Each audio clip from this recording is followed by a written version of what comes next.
हर्ष मेहरा जैसे ही रूम में एंटर होता है एक ही बात कहता है, क्या यहाँ कोई गिल कंस्ट्रक्शन से आया है? शनाया कहती है, जी हाँ मैं आई हूँ। हर्ष मेहरा हंसते हुए शनाया को थोड़ा घूरता है और कहता है, तो आ जाइए, सबसे पहली शुरुआत आप ही से की जाती है।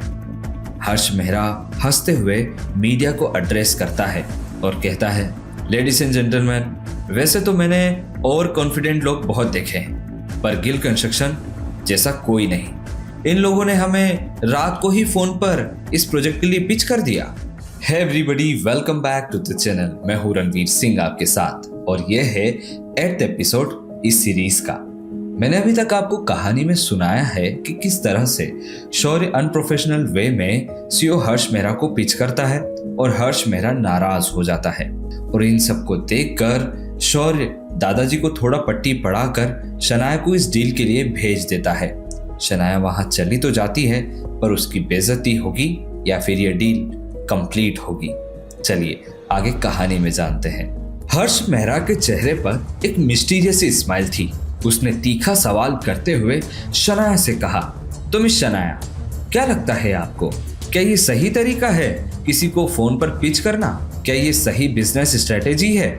शनाया इस बात को सुनकर घबरा चुकी थी, क्योंकि वो इस बात से बिल्कुल अनजान थी। शनाया इतनी घबरा रही थी कि मानो उसके पैरों तले जमीन खिसक गई हो, क्योंकि उसके सामने बड़ी बड़ी कंपनीज के सीईओज बैठे हुए थे। इनफैक्ट वहां तो मीडिया भी था। शनाया घबराहट के मारे कुछ नहीं बोल पा रही थी और यही सब देखकर शौर्य और शगुन के चेहरे पर अलग ही चमक थी। फिर भी शनाया ने कुछ बोलने की कोशिश की, पर ये क्या, अचानक से हर्ष मेहरा के फोन पर एक फोन आता है।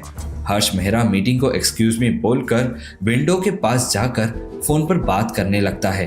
4 या 5 मिनट रहे होंगे कि हर्ष मेहरा वापस आता है और माइक को होल्ड करते हुए कहता है, तो मैं आपसे पूछ रहा था शनाया जी कि फोन पर पिच करने वाली स्ट्रेटेजी आपको कहाँ से मिली?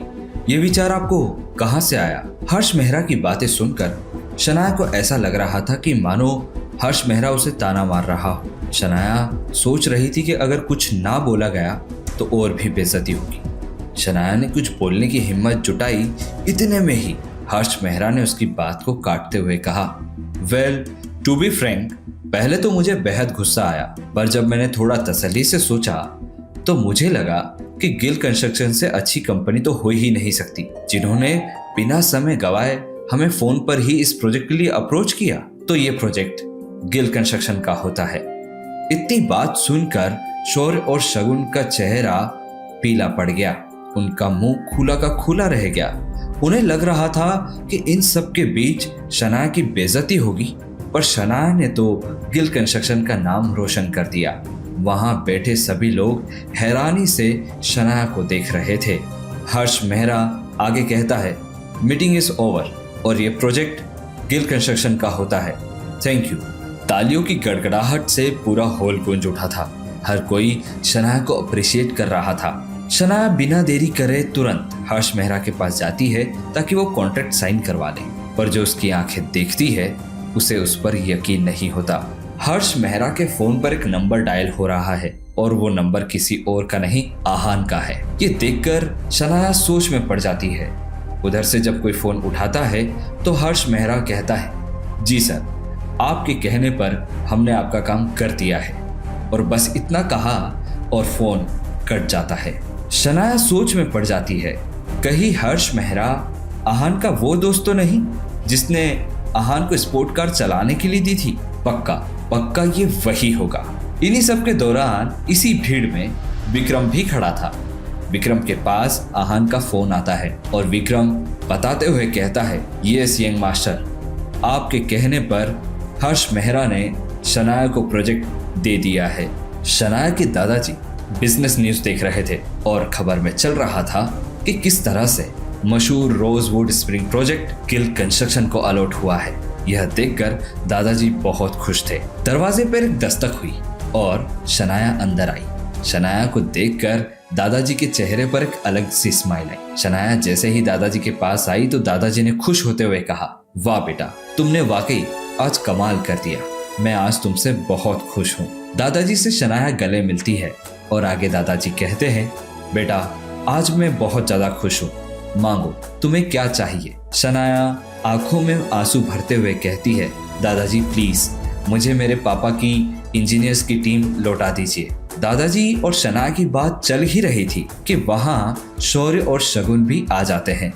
दोनों के चेहरे लटके हुए होते हैं।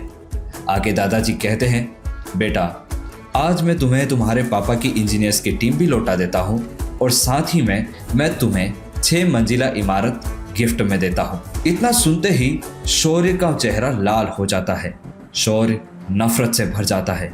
शौर्य चिढ़ते हुए कहता है, इंजीनियर्स की टीम शनाया को नहीं मिल सकती, मैं ऐसा नहीं होने दूंगा, ये बिल्कुल गलत है।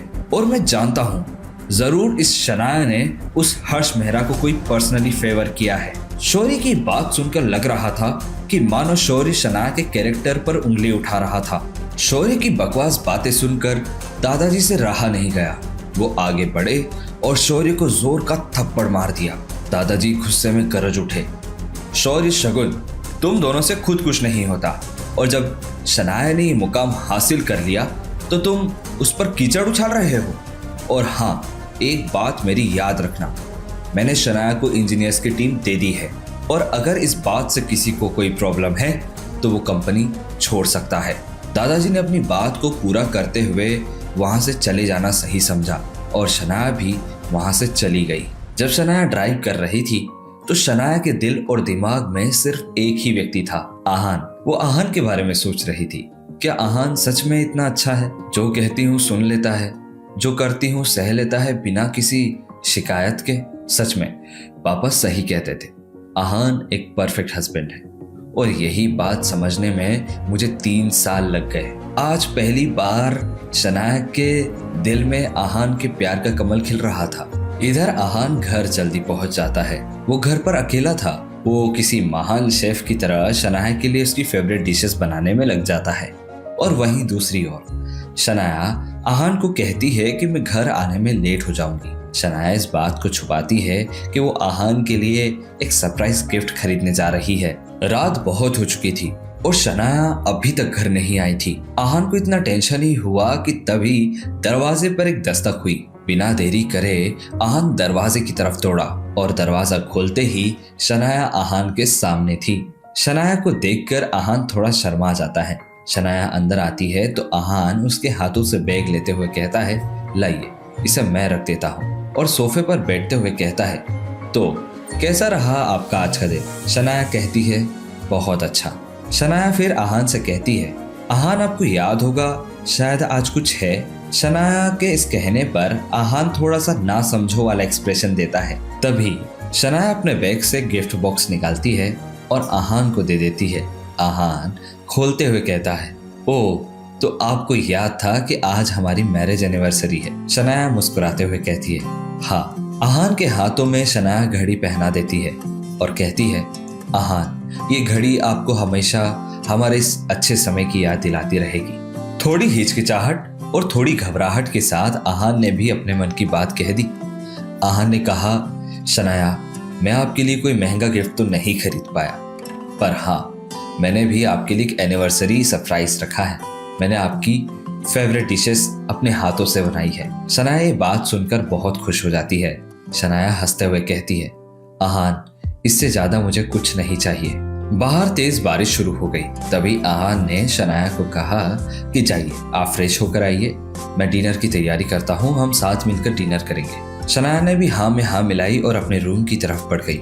आहान गिफ्ट में मिली घड़ी को निहार ही रहा था कि तभी अचानक से दरवाजे पर डोरबेल बजी। आहान सोचता है कि इस समय कौन हो सकता है। आहान के घर के सामने एक लग्जरी कार आकर रुक जाती है। जैसे ही आहान दरवाजा खोलता है उसके सामने एक लड़की खड़ी होती है।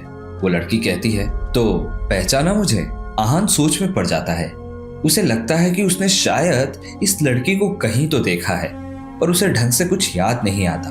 और वो कहता है, आप कौन हैं और आपको किससे मिलना है? वो लड़की कहती है, आहान मैं निया हूँ निया, हम कितनी बार तुमसे मिल चुके हैं, अंदर आने को नहीं कहोगे? आहान सोच में पड़ जाता है और सामने से हट जाता है। वो लड़की जबरदस्ती आहान को ऐसा जताने की कोशिश करती है जैसे कि वो आहान को पहले से जानती है और आहान भी उसे, पर आहान उसे बिल्कुल नहीं जानता।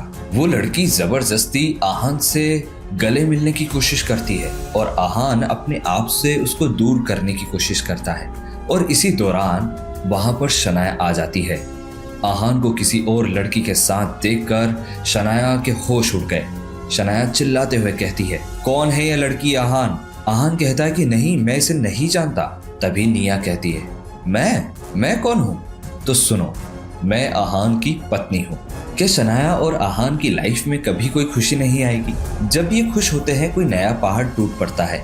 अब ये निया कौन है? क्या निया सच में कोई भूकंप लाने वाली है या फिर कुछ और? इन्हीं सब सवालों के जवाब के साथ मैं रणवीर सिंह आपसे मिलूंगा नेक्स्ट एपिसोड में। तब तक रखिए अपना बेहद सारा ख्याल और मुझे दीजिए इजाजत। और हाँ, चैनल को सब्सक्राइब करना ना भूलें ताकि नेक्स्ट एपिसोड आपसे मिस ना हो। Thank you.